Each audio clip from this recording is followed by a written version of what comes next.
એક મહિનો છે, ધારો તો એક જ અઠવાડિયામાં પૂરું હો, બરાબર. હજી પરીક્ષા 6ઠી થી ચાલુ થાય, એને 5 દી, અને પરીક્ષા તો આવ્યા કરે ને ગયા કરે, એની કાંઈ ચિંતા નહીં કરવાની, બરાબર. એટલે આ પ્રોજેક્ટ આવી રીતે તમારે આગળ વધારવાનો છે. અને તમે જે દિવસથી શુભ શરૂઆત કરો આ સફાઈની, ત્યારે હું અહીંયા પ્લાસ્ટિક વીણવા આવીશ તમારી યારે, બરાબર. એટલે આ એક પ્રોજેક્ટ આગળ વધારવાનો છે. જેમ વાવડી કેવી રીતે ઓળખાય છે, તો કે વાવડી પીએમ શ્રી પ્રાથમિક શાળાથી ઓળખાય છે. તો વાવડી ગામે ઓળખાવવું જોઈએ, અને ગામ કોનું છે? તમારા બધાનું છે. તો તમારા બધાનું તમે કેટલા બધા, જો આમાં બહેનોએ અલગ અલગ જાતના સરસ મજાના ચોટલા વાળ્યા, હું એ નિરીક્ષણ કરતો હતો. આ પણ એક કલા છે, બરાબર. કોકના 2 ઓલા વાળેલા ને 2 ચોટી વાળા ને કેટલા બધા પ્રકારના છે. કેટલા બધા તમે સ્વચ્છ છો, તેલ નાખેલું છે, કેટલું મજા આવે. કોઈ માણસને, કોઈ બાળકને આપણે હસતું જોઈએ એટલે આપણને કેટલો આનંદ આવે, બરાબર.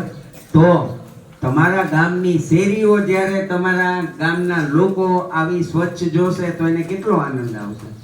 એટલે આ બધું કામ આપણે બધાએ ભેગા મળીને કરવાનું. એટલે ગામને સ્વસ્થ કરવાનું છે.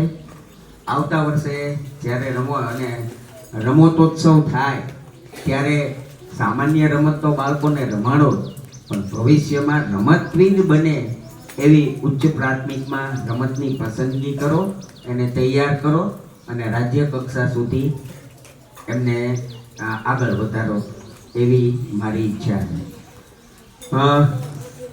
ભાઈએ વાત કરી કે હું ગણિત વિજ્ઞાનનો શિક્ષક છું. હું વર્ગખંડને ક્યારેય ભણવાનું મહત્વ આપતો જ નથી. વર્ગખંડનું ભણવાનું તો આ ટેકનોલોજીના યુગમાં, હવે તો એવો યુગ આવવાનો છે કે આવતા દિવસોમાં વિદ્યાર્થીઓ વિષય વસ્તુ શીખવવા માટે શાળાએ આવશે જ નહીં. કારણ કે આ ટેકનોલોજી એટલી ઝડપથી આગળ વધી રહી છે કે એ જુદા જુદા આઈટીના સાધનોથી એ પોતાનું જ્ઞાન મેળવશે. આવશે ક્યારે શાળામાં?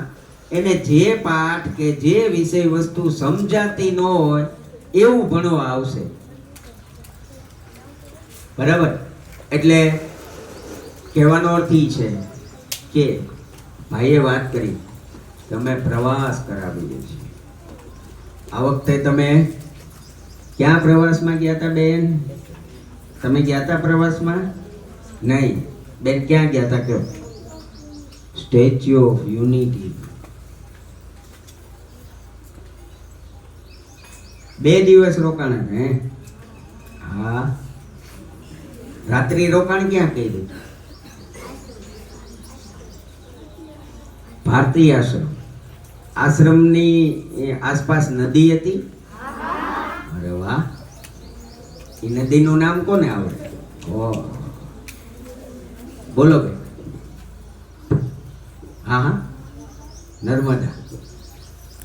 આવું 2 દિવસ દરમિયાન ક્યાંય તમે એવું ક્યાંય નર્મદા વિશેનું સ્લોગન વાંચ્યું હતું, સૂત્ર?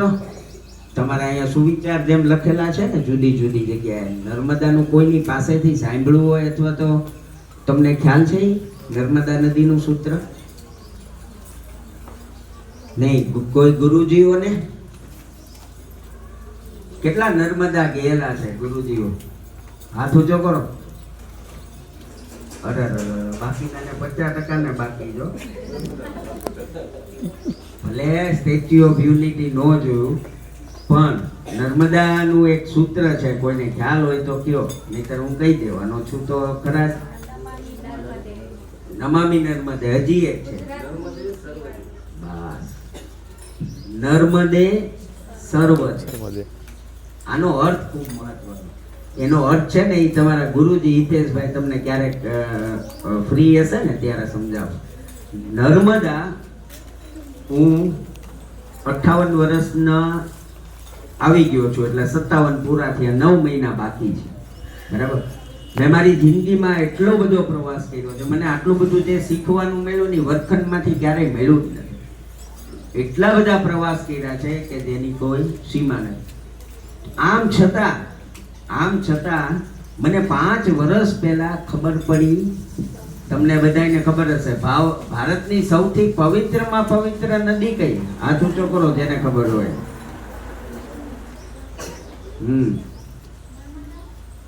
હવેથી તો આ ને આ ની તો આ ને આ ની તો હા, ગંગા. ગંગા ને નર્મદા સિવાય કોઈને કઈ કેવું છે? હા, જો હવે સમજો, ગંગા, યમુના, સરસ્વતી, આ તો ઘણા બધા નામ છે. તમારી જેમ જ હું એમ માનતો હતો કે ગંગા છે એ સૌથી પવિત્રમાં પવિત્ર.